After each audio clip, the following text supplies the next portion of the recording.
Hello, everyone, and welcome to the Learn to Love podcast, your guide to everything love, sex, intimacy, and relationships. Each week, your host, Zach Beach, interviews new experts on love, including couples therapists, relationship coaches, sex educators, and best-selling authors. Learn the best tips and cutting-edge wisdom to better love yourself, others, and the world. Thanks so much for joining us. We hope you enjoy the show. Welcome to the Learn to Love podcast, everyone. I'm your host, Zach Beach, and I'm here with the incredible therapist, Silvia Dutchevici. Hello, Silvia, and welcome to the show. Hi, thanks for having me. It's great to be here. Today, we're going to be talking about love in psychotherapy. And for those that don't know, Silvia Dutchevici is the president and founder of the Critical Therapy Institute. A trained psychotherapist, she created Critical Therapy on perceiving a need for the theory and practice of psychology to reflect how race, class, gender, and religion intersect with psychological conflicts. She is a founding board member of Black Women's Blueprint and a member of the Physicians for Human Rights Asylum Network, where she conducts psychological evaluations documenting evidence of torture and persecution for survivors fleeing danger in their home countries. Dutchevici has a master's degree in social work, another master's degree in psychology, and a bachelor's degree in religious studies and political science. How are you today, Silvia? I'm good. How are you doing? I'm super well and I'm super excited. Thank you so much for coming on. There's so many things I want to talk with you about. And I think we should start out with critical therapy. And I'm curious how it all started. Well, it's critical therapy is a product of many years of being a therapist and the limits of psychotherapy as I've learned it, as most of us learn it. It started working out in domestic violence shelters and counseling women who have been, unfortunately, most of them were women who have been abused by their partners, and realizing that psychotherapy does not do a good job in analyzing power dynamics in relationships.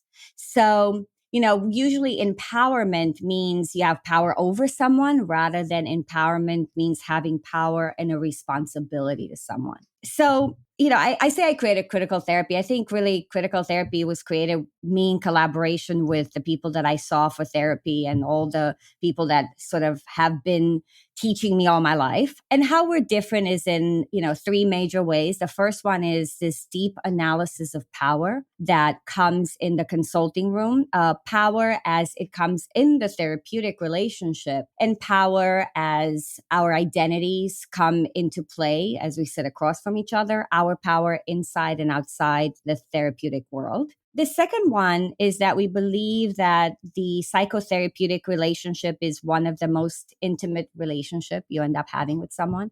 I'm sure we could talk about that since your podcast is all about love. The third is that the personal is political, meaning that issues around workers' rights, gay rights, maternity, paternity leave, and so forth interact and affect one's mental health in a very real way. And the last one, which ended up being one of the most controversial ones, which I didn't think it would be, but I was naive maybe, is that we practice a politics of equity. What we mean is that everyone who comes to critical therapy pays according to their income and resources. So it's the same percentage for everyone. So this way, it's equitable, and also it allows therapists to have a comfortable life, and it allows everyone from all walks of life to have access to good quality psychotherapeutic services. So do you have billionaires paying you hundreds of thousands of dollars?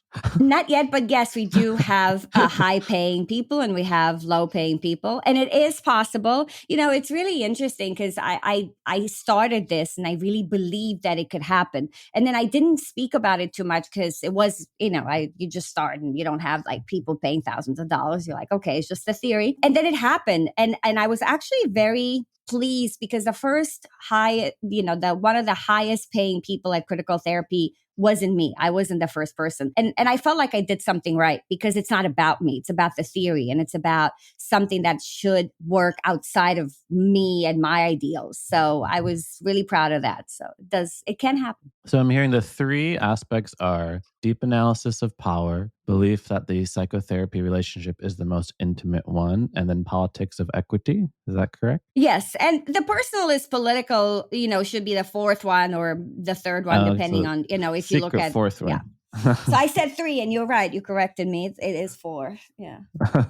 Yeah. I'd love to talk more about that. And I'll just read an excerpt from your book where you write, unlike traditional therapy, we invite the political into the therapeutic discussion because we believe that the personal is political and that the consulting room should be a space to analyze how politics influences and affects mental health. By the political, we mean the way power is achieved and maintained in society. For example, how issues around workers' rights, equal pay, LGBTQ rights, parental leave, universal basic income, etc., impact and interact with one's everyday life and mental health. So I'm curious what that looks like in practice, and what is the usefulness of this, of sort of recognizing the power dynamics that come into play?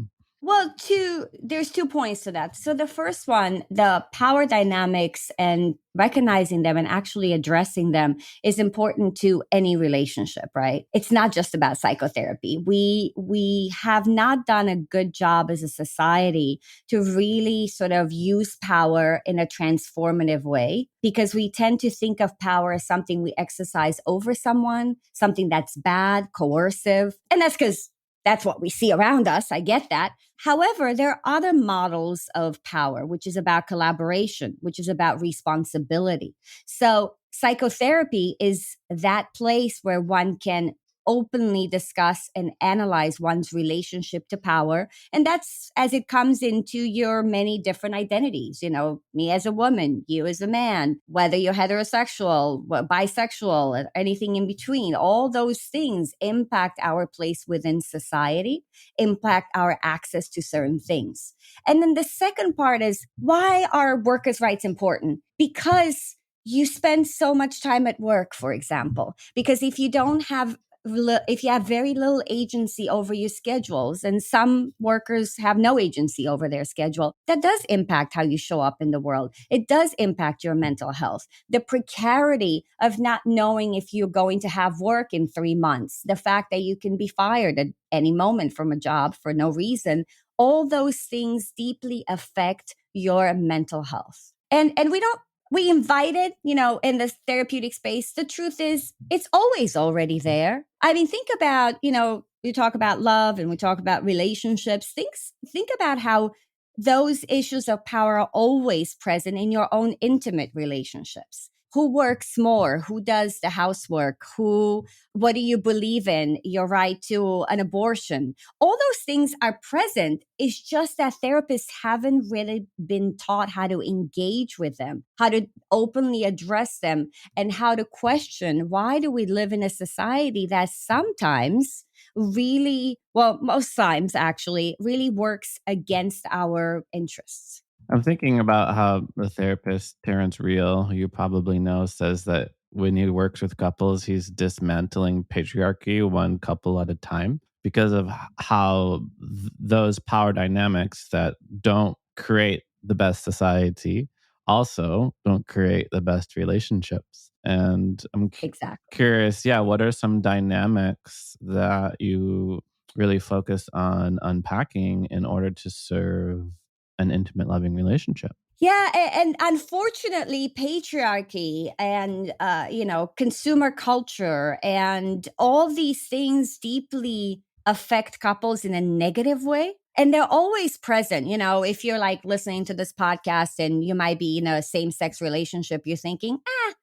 that's probably not about me. But it is about all of us, because we live in this society and we learn these values or ideology, if you want to call it that, about how we should be in the world. What I've seen for so many people is that we think we believe certain things. We really believe in equal relationship. Let's say you're in a heterosexual relationship and you're married, you have, you're a husband and you have a wife, everything's great. You believe that you're a feminist man, you really, really adhere to this. However, the way you live your life may not be that way, because sometimes our beliefs don't match our embodiment of them. And because some of these patriarchal beliefs, for example, are so ingrained that they show up in little ways. They show up in you maybe not picking up after yourself, you thinking that if you're doing the dishes, you're really helping out rather than I live here, this is my house, so obviously I should be a part of this community. So it gets difficult, and the oppression, right, is always already there. We may just not be aware of it. We may not be aware in intimate relationship of how we exercise our privileges. And there's nothing wrong with privilege, just like there's nothing wrong with power.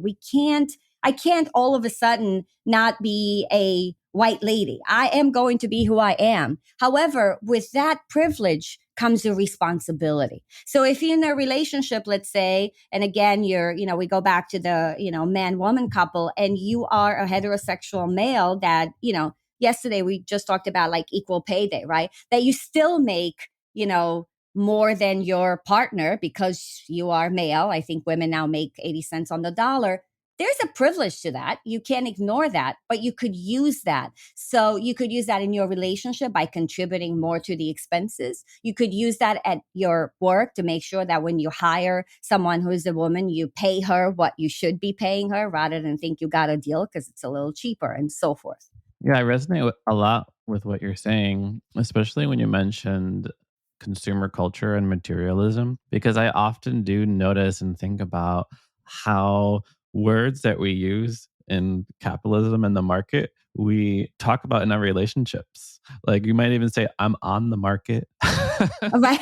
But even I'm off the market. We're told to like invest in our relationship. And even nowadays, like the apps is almost like shopping. You're trying to maximize the best partner you have. And there's also a huge emphasis on like, what are you going to do for me? Like what value are you going to give to me rather than say, what do I have to contribute? So what's a more better alternative? Like how should we kind of reframe our relationships, acknowledging the power dynamics that are in play? Thanks for saying that. Yeah, I think the apps have created apps combined with capitalism, this really unhealthy dynamic. Even if you end up dating and finding someone on the apps, there's always in the back of your mind this idea of like, is there someone better? And the truth is, we don't end up with the people that we end up because it's the best. It's just the best meaning the right person at the right time. In order to have good relationships, we need to be collaborative. Yet capitalism and our current society we don't model those relationships. And we don't model them early on in life, right? It's amazing to me how we parent. And then all of a sudden, which is power over, do what I say. Then, you go to school, you have to follow the rules. You got to get gold stars and be the best, make sure you win. And then all of a sudden you get to be an adult and people shift that conversation more or less about, well, you should be in a relationship with an equal and find love and learn how to be collaborative. How? You've never practiced it. And everywhere around you, there is this culture rooted in romance, which again is about selling something, selling a fantasy that real relationships, should be full of romance, gifts, and so forth. And they're not. Most healthy relationships are sort of, boring, more or less. That doesn't mean you're bored. It just means that there is no drama. Drama is not necessarily a good thing. So the ingredients to good relationships are to really learn how to be collaborative, really learn how to share power, to be very vulnerable, and to really believe the best in the other person. It's really an ethical decision how we should, if we want to have a good relationship and you find a partner that you care about, there'll be moments when they will annoy you. There'll be moments when there'll be, some conflict. The way you respond to that conflict is the decision you make on what type of person you want to be and what type of relationship you want to have. I love that. Most healthy relationships are boring. And just to clarify, what I mean by boring is that they're boring according to our current standards of relationship. They're exciting in different ways. They're exciting because you get to spend years with someone and rediscover them at times, find out new things about them, or really deepen the connection and really feel like you have someone who really has your back. But we don't really nurture that. There are no romantic movies about that. Most of the romantic movies are about some conflict, and then you come to your doorstep with flowers and you apologize, and that's not conducive to long-term healthy relationships. I said this once, said if you're really good at romance, you're probably not very good at long-term relationships. So I'm hearing learn how to be collaborative, learn how to share power, believe the best in the other person. Are there other tips? Be ready to be challenged and be okay with not knowing the answers or being wrong. Sometimes, especially in couples therapy, I say to couples, do you really want to be understood or do you want to be right? Because sometimes we get so much into our own heads and we get so much into our histories and dynamics and so forth that we're unable to hear the other person. We're unable to have a conversation. We just want to win. And being, again, in a good relationship is we win when we both win. If I win and you lose, ultimately we both lost. If one person loses, you both lose. Yeah. I am curious how you do recommend sort of navigating. It almost seems like a very, very murky waters that we're exploring, and that no one almost knows what a modern relationship is supposed to look like anymore, because it almost can look like anything if we do shed the gender roles, if we do release the idea that this person is supposed to be taking care of the children and this is the person who's supposed to be the breadwinner of the family. How do we navigate? How do we cut through the complexity? Well, I think we have an opportunity to really create different ways of being in relationships. We have an opportunity to do away with the script. Unfortunately, we say that, and this is a good example of how what we say culturally or what we say in theory, we actually don't practice in our own lives. So we say, well, we're going to do away with gender roles. It's an opportunity. We have open relationships. Everything's great. And then because you come to therapy and I listen to the stories that you get to tell me in very intimate settings, most people struggle with really having that old script in the back of their minds. Think about it. Right. If you're on an app and you like someone, do you text them right away or do you wait? If you go on a date, do I let them know I like them? Oh no, I have to be interested, but not too interested. We still have those scripts. And unfortunately, not only are they patriarchal, misogynist, and so forth, let's leave that aside for a second. Those scripts do not offer us an opportunity to be present in the moment.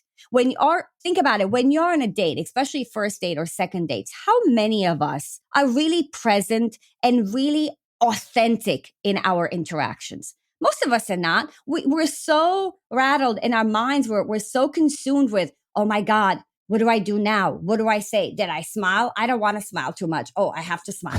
I mean, I've heard people tell me, that, I have to kiss a girl at the end of the date because if I don't, she's going to think I'm not interested. So it's no longer, and it has never been, because we're so consumed with these scripts of what do I actually want to do? How present am I with you and getting to know you? It's more about, am I adhering to this script that is outdated, that doesn't work, but everyone is still following. So we have an opportunity to do something different. So my plea to all of you, right? If there's one thing you take today is if you're out there dating, try to be as authentic and as present as possible. And that's how we get to rewrite the script. And that's how we get to have better and healthier relationships, because you're actually in them.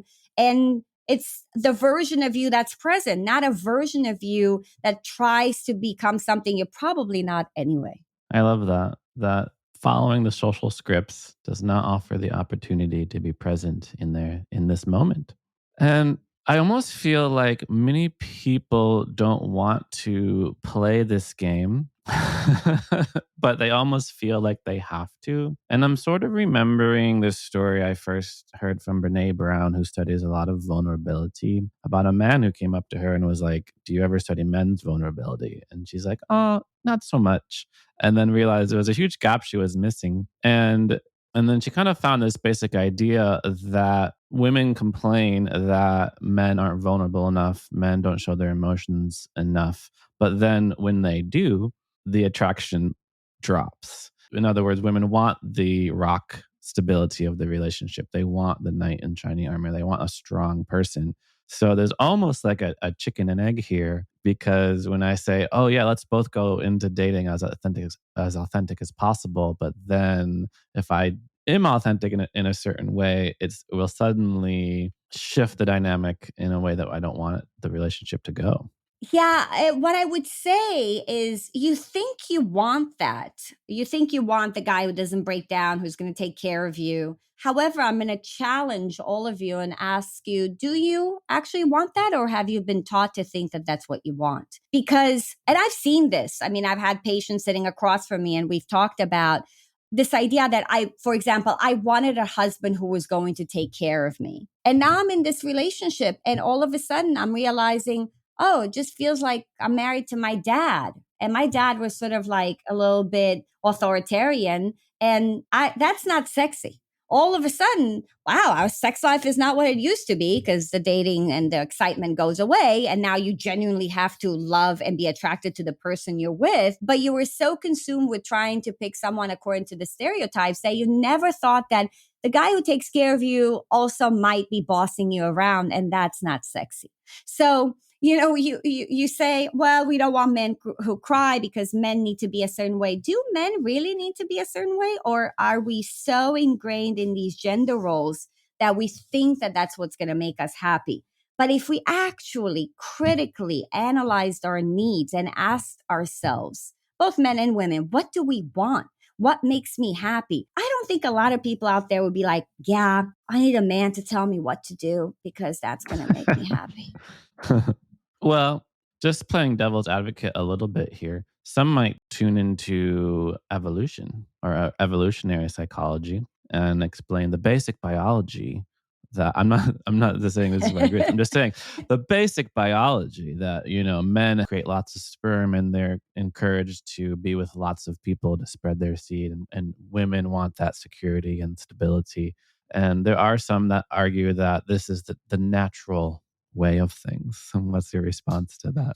Oh, there's so many responses to that. First of all, this idea that there's something natural in anything that we do these days is kind of funny. Also, who writes history? Usually people, the ones writing the history are the people in power. I find it fascinating that this work of, men just need to sort of have so much sperm and need to, sort of spread it around. And that's what makes people happy is really rooted in patriarchy, which is our system and has been our system for so long. So what we know more and more, and research is coming out there that the way we thought the world works, which is through competition and through, evolutionary psychology has this idea like everyone has a role and it's like sort of set this way. It turns out to be not always true. Collaboration is much better. That's how societies survive. But aside from that, I don't think it matters in so much as I would ask people who are in highly sort of traditional relationships how happy they are. And we know this because there's studies out there that, not surprisingly, people in heterosexual marriages that end up being with feminist men who actually help around the house and who believe in equity and equality have better sex lives and they're happy. Same-sex couples who share, the burden of childcare equally are happier and have better households. So it's no longer, well, would that work? Because we do have examples where it does work and it actually makes you happier and less stressed. But I think it's the fear of change. Fear of what are we losing? And honestly, and you could answer this, right? Because you present as a man. I assume you identify as one. How has patriarchy and definitions of masculinity worked out for you and your life? I mean, how happy are you in being constrained by certain, I know it's a leading question, by being constrained by certain things? I don't think do you? I mean, do you honestly feel like, wow, I love patriarchy. It has taught me how to be a man and I'm so happy with the roles I have. Absolutely not. I do absolutely feel that patriarchy hurts everyone and that there is toxic masculinity in our culture. And when you mentioned that traditional relationships tend to be less happy, I was also thinking about how there's also interesting studies that show that androgyny, or people that are a little bit more androgynous, also tend to have better mental health because, of course, they've integrated both aspects, stereotypical aspects of their being. But that being said, I also feel that like most people don't understand many of the topics that we're talking about. They don't understand the underlying dynamics at play. For example, like one big idea is performative masculinity, and this basic idea that there's no feminine equivalent of emasculating, right? You could hear this song that says, I was born a natural woman, something like that. But there's no Right. equivalent for men. And I think a lot of people on both men and women don't see this. And they just see some like a man not do something. And then in their mind, whether consciously or unconsciously, they think of this guy as being less than a man because it is more performative rather than inherent in our being. And so then there's that challenge of wanting to put on that performance for others. Yeah, I will say that it's really difficult for both men and women to figure out what's natural, right? We are born into a society, we're born into culture, and very early on, we are learn how to be performative around gender, right? It's funny. I was teaching a class last night, and the topic was feminist studies and how we incorporated in critical therapy, and we were talking about Judith Butler, who, sort of in the 90s came on and said gender is a performance. And now for some of my students who are younger, it felt like, yeah, okay. Whereas back then it was sort of revolutionary. So I do think we've come some way along the way. And I don't know if a long way, but we've come along. And unfortunately, because of that, everything we learn is through a culture that's very restraining and very constraining and teach. And even the fact that you have to decide early on, are you a boy or a girl? And if you're a girl, this is how you should act. I see the most policing of gender at playgrounds. If you ever want to know where we learn these things, go to a playground. Both parents, both kids, everyone's doing it. And sometimes they're doing it. I don't think they're even realizing that they're doing it. That's the sad part. Yeah. I'm hearing you saying that we've come a long way, and I want to see how far along we've gone. And then almost what you kind of see in the future. You mentioned who writes history, you asked. And something that always gets me about psychology is that it seems to have been invented in the 1920s by some European guys. You learn about Freud and Jung and Piaget, and always there's been some implicit bias around cis male whiteness. And only, in the last few decades, homosexuality and gender dysphoria were taken out of the DSM. And I come to this from an Eastern contemplative background that has looked into yogic and Buddhist history of theories of mind and self that have been around for thousands of years. So it surprises me in that respect. But I'm curious your experience in the field of where we've gone, where we've been, where we are now, and where you see things going. So to your point, you are correct. I think psychology, or better yet, healing, has always been around. Maybe it wasn't the way we experience it today, but in ancient societies and not so ancient societies, think about religious leaders. Sometimes they're healers, right? Because people go and talk to them about their problems. And we don't acknowledge that, right? And I also understand that for some folks and most of us, mental health is an issue, and it's just as important as physical health. So I don't want to dismiss it that talking to a friend is the same as going to therapy. That's not true. However, psychology, as we know it, has been used by the powers that be to control people. This is one of the reasons why critical therapy adopts and takes a lot of theory from liberation psychology. So liberation psychology comes out of Latin America. Think about Martin Barrow, who talks about that for so long, psychology has been used to accommodate people to oppressive systems. And this is one of the reasons why when you go to a psychologist, a social worker, a therapist, and so forth, our schools don't really do justice in teaching us how to engage with people. and with their oppressions in a way that they start questioning the status quo. More often than not, our job has become to accommodate you to your situation. To go back to our conversation around the political, let's take workers' rights. You come into my office and you say, I've lost my job. I've got fired yet again. A good therapist will analyze, how does this interact with your family dynamics, your history, your personality, and so forth. Very good. That's psychotherapy 101. However, for us at Critical Therapy, that's just the beginning, because there's another layer to it, which is, how does the fact that we live in a society that you're so disposable impact your mental health and the fact that you lost your job? And what can you do once you realize you're not the only one? This is not because your mom hit you. It is related to that fact. And maybe it's the way you show up at work that we need to work on, so you're more, sort of conducive to collaboration, for example. However, that's just part of the story. We also need to incorporate how you can actually be part of a change that will ask better working conditions, better rights, so that you're not as disposable, that your job is now so precarious that you go to work and that at the end of the day, you could lose it and not be able to pay your bills. It sounds very like an integrative approach. I don't know how you might call it, but one that obviously includes the environment, includes the world one lives in, rather than simply the psychodynamic effects that are at play.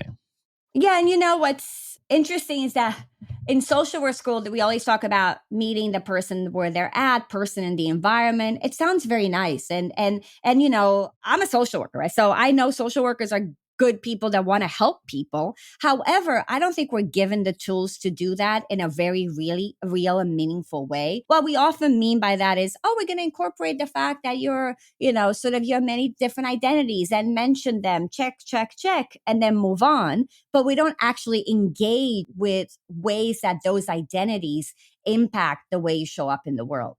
So I'd love to bring love into it, into this idea. I'm thinking about Carl Rogers' unconditional positive regard versus how therapists are often supposed to be impartial.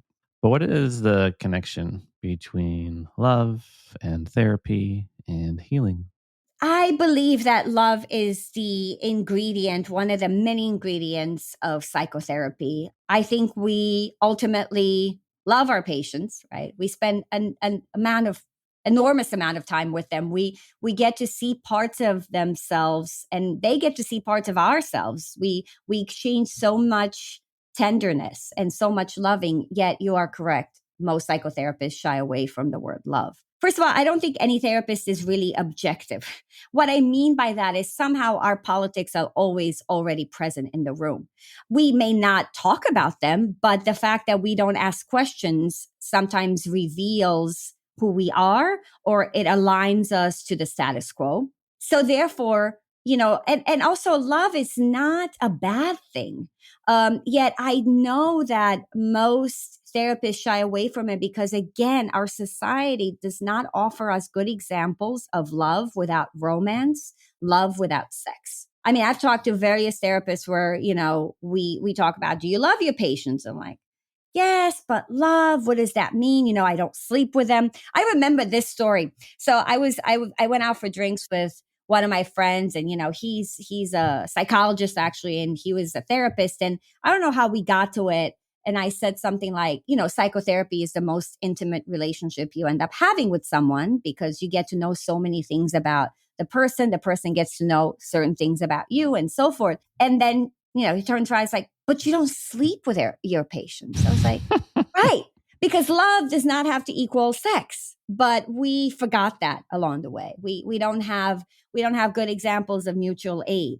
I don't know how anyone could spend so much of our lives and enter into having the privilege to enter into someone's life in such a unique and personal way and not love our patients. But I'll tell you this. I was not, I sound so nice. Everyone's like, wow, that sounds powerful, Silvia, you're great.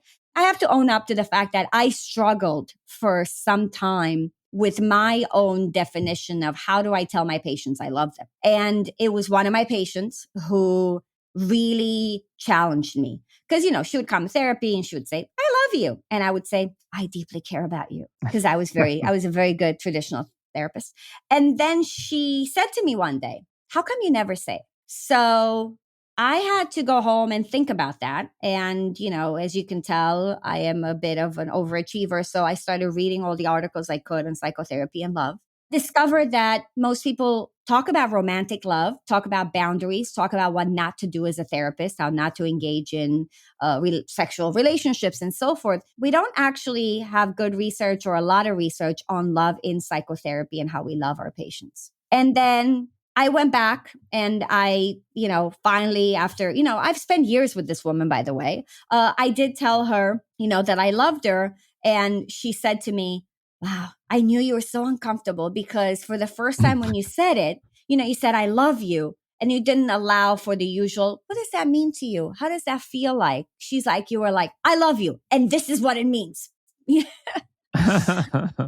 Since then, I've become much more comfortable to tell my patients that I love them when I do. I don't think therapists should ever fake anything because our patients know us and they know when we do fake it. I also think that healing happens through an interpersonal relationship because the wounds that we've suffered, right? The wounds that bring us to therapy. I know you think, well, I'm going to therapy because I'm depressed. Correct. That is the symptom. However, underneath that symptom, it might be an emotional rejection. It might be the fact that your parents couldn't parent you the way they should have and so forth. So our deep wounds are interpersonal wounds. They happen in relationships.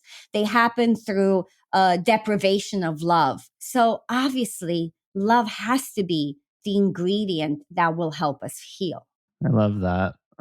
And I'm curious if you do have a definition or a concept of how we might think of love for one another, or perhaps just from therapist to client or client to therapist that doesn't include romance and sex as part of it.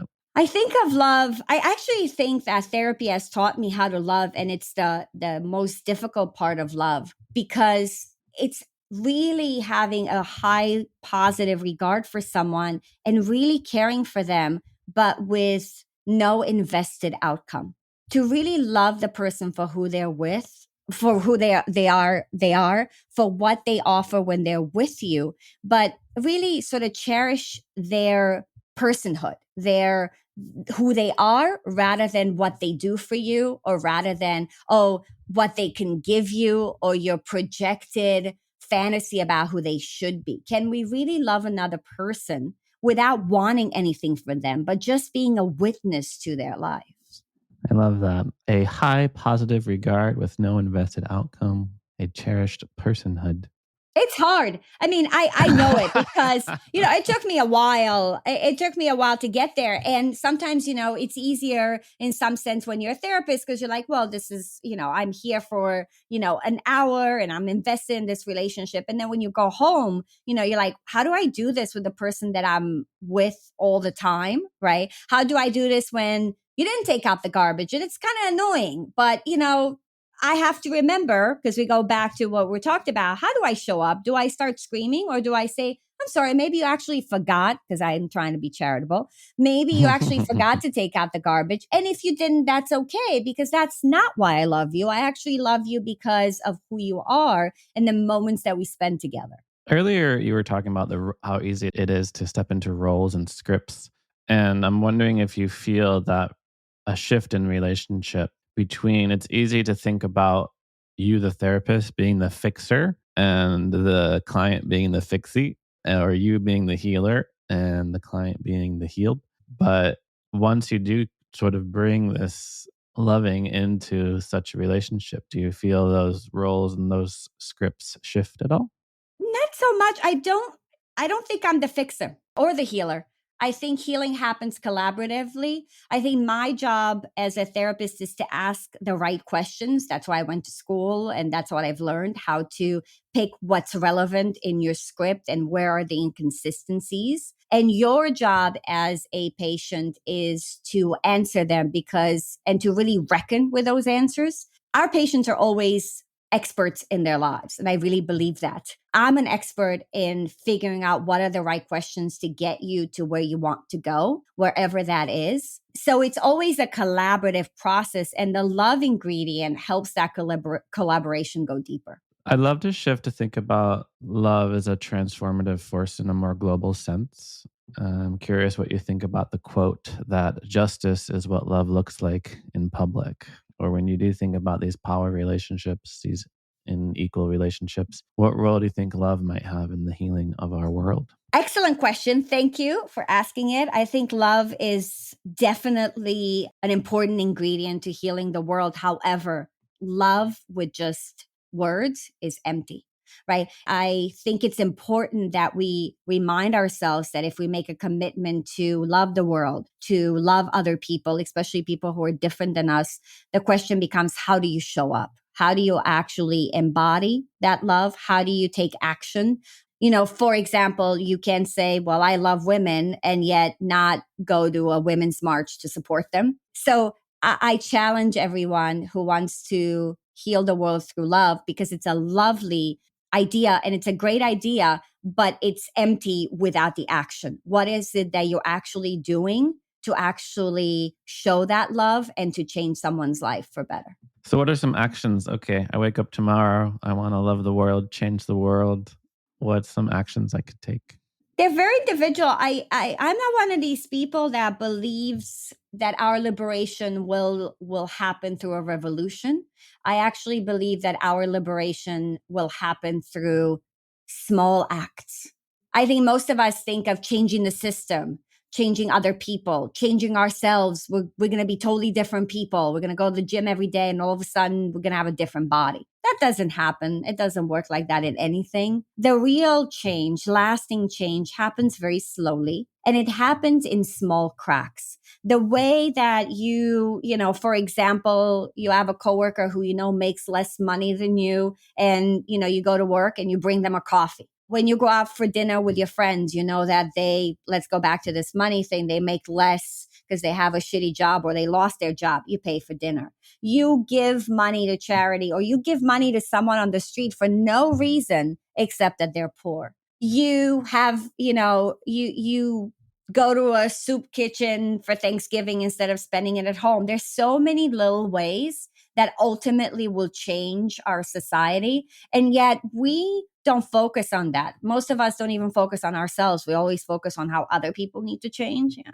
Right. And what do I need to do? And we always want these grand gestures because again, it's like, it's a lot of work every day to show up differently, every day to critically look at your life. So I'm going to go back to your question and ask you, where are things or what are some of the things in your life that you would like to change? And what can you do that's one minor thing that may make a difference? I don't know the answers, remember? I really believe that. I do think you have the answers. My questions to you is, where are those things that you see things that you don't agree with, or that you could be a voice, or you could just do something different that will make a small change? Well, I'll answer your question rather circuitously because earlier when you were mentioning consumer culture and how it's permeated much of our lives, I often think about how that has permeated our relationships and how holidays and anniversaries and birthdays and every important event is now signified through gifts, through going to Amazon, clicking on some buttons and getting something shipped to you that you then wrap.